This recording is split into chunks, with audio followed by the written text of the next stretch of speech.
तबीब ने उसकी नब्ज पर उंगलियां रखी। मलिका ने तबीब की तरफ देखा। तबीब ने मायूसी से सर हिलाया। फारस किसरा उर्दशेर से महरूम हो गया है, तबीब ने कहा। महल में हड़बड़ाहट मच गई। उर्दशेर की लाश उठाकर उसके कमरे में ले गए, जहां उसने कई बार कहा था कि अरब के इन मर गया था। मलिका ने हुक्म दिया कि लड़ने वाले लश्कर तक किसरा की मौत की खबर न पहुंचने दी जाए। मुसलमानों के पड़ाव में एक घोड़ा सर पर दौड़ता दाखिल हुआ। उसका सवार चिल्ला रहा था, कहाँ है वलीद का बेटा? घुड़सवार बाजू बुलंद करके लहराता आ रहा था। बाहर आ इब्ने वलीद। खालिद रज़ियल्लाहु अन्हु बड़ी तेजी से सामने आए। इब्ने वलीद, सवार कहता आ रहा था, तुझ पर अल्लाह की रहमत हो, तेरी दहशत ने उर्दशेर की जान ले ली है। क्या तू पागल हो गया है इब्ने हारिसा? खालिद रज़ियल्लाहु अन्हु ने आगे बढ़कर कहा। सवार मुसन्ना बिन हारिसा था। घोड़े से कूदा और इतने पुरजोश तरीके से खालिद रज़ियल्लाहु अन्हु से बगलगीर हो गया कि खालिद रज़ियल्लाहु अन्हु गिरते गिरते बचे। मदाइन के महल रो रहे हैं, मुसन्ना ने खुशी से बेकाबू आवाज में कहा। उर्दशेर को मरे आज 4 दिन हो गए हैं। मेरे 2 आदमी मदाइन के महल में मौजूद थे। वहाँ हुक्म दिया गया है कि उर्दशेर की मौत की खबर उसके लश्कर को न दी जाए। खालिद रज़ियल्लाहु अन्हु ने अपने दोनों हाथ आसमान की तरफ फैला दिए। मेरे अल्लाह, उन्होंने कहा, मैं तेरा शुक्र किस तरह अदा करूं?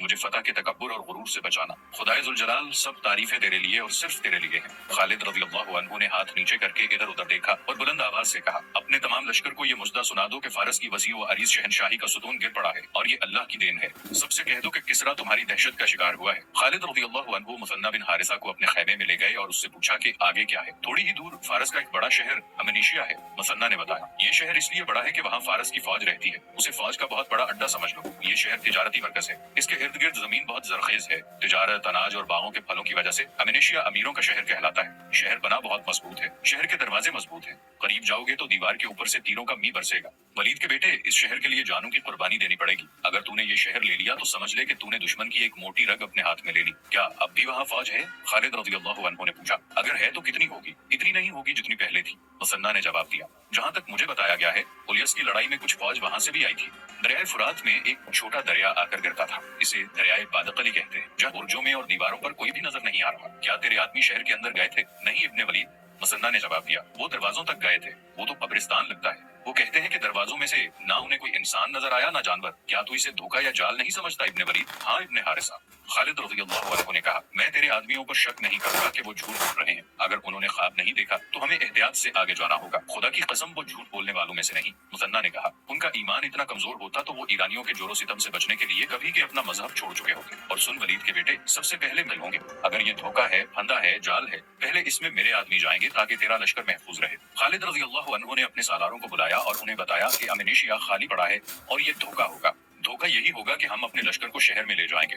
खालिद रज़ियल्लाहु अन्हु ने कहा। वहाँ कोई मकान में गए। एक बूढ़ा जिसकी आंखें अध खुली थी और मुंह भी खुला हुआ था, चारपाई पर पड़ा लाश लग रहा था। उसकी आवाज सरगोशी से बुलंद नहीं थी। वो कुछ कह रहा था। खालिद रज़ियल्लाहु अन्हु ने अपने एक मुहाफिज से कहा कि वो इसके मुंह से कान लगाकर सुलवा दिया। अज़ादबा वहाँ का हाकिम है। शायद उसने हुक्म दिया था कि सब लोग हीरा आ जाओ। हमारे इस शहर के जवान आदमी मदीना वालों के खिलाफ लड़ने गए थे। बहुत सारे मारे गए हैं। वो जो बच के आ गए थे वो हीरा चले गए थे। पीछे बूढ़े, औरतें और बच्चे रह गए थे।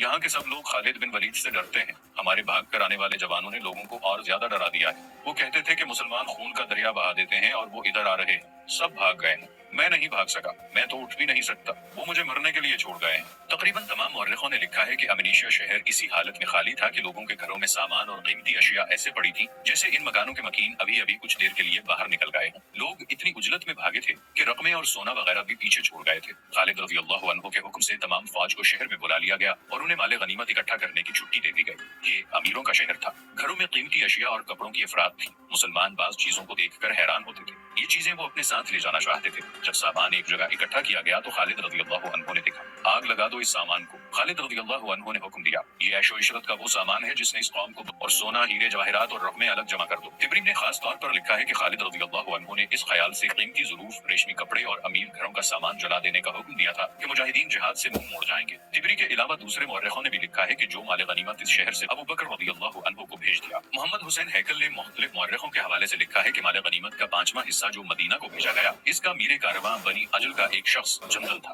फारसियों के खिलाफ पहली तीनों जंगों के जंगी कैदियों को इसी काफिले के साथ मदीना को भेजा गया। खलीफतुल मुस्लिमीन अबू बकर रज़ियल्लाहु अन्हु ने उन कैदियों में से एक खूबसूरत लौंडी जंदल को बतौर इनाम दी थी। तिबरी ने लिखा है कि खलीफतुल्लाह के बेटे खालिद रज़ियल्लाहु अन्हु ने कहा, अमनीशिया की तमाम फौज और तमाम ईसाई हीरा पहुंच गए हैं। वो सब हमारे मुकाबले में आएंगे, उन्हें मुकाबले में आना चाहिए। मदाइन की क्या खबर है? आज ही मेरा एक जासूस वापस आया है, मुसन्ना ने कहा। वो बताता है कि मदाइन में मायूसी फैली हुई है, किसरा के महल में मातम हो रहा है। अच्छी खबर यह है कि वहाँ से अब फौज का कोई दस्ता नहीं आएगा। क्या ये लोग अब भी नहीं समझे कि तख्तो ताज और खजाने ताकत नहीं होते कि दुश्मन से बचा लें? खालिद रज़ियल्लाहु अन्हु ने कहा, क्या ये हमारा फर्ज नहीं कि उन लोगों को अल्लाह के सच्चे रसूल सल्लल्लाहु अलैहि वसल्लम का पैगाम दें कि ताकत और सरवत सिर्फ अल्लाह के हाथ में है और अल्लाह ही इबादत के लायक है जिसका कोई शरीक नहीं। खालिद रज़ियल्लाहु अन्हु ने कहा, कुफ्र का सर कुचलना है। तारीख इस्लाम का ये इब्तदाई दौर बड़ा ही नाजुक था। इस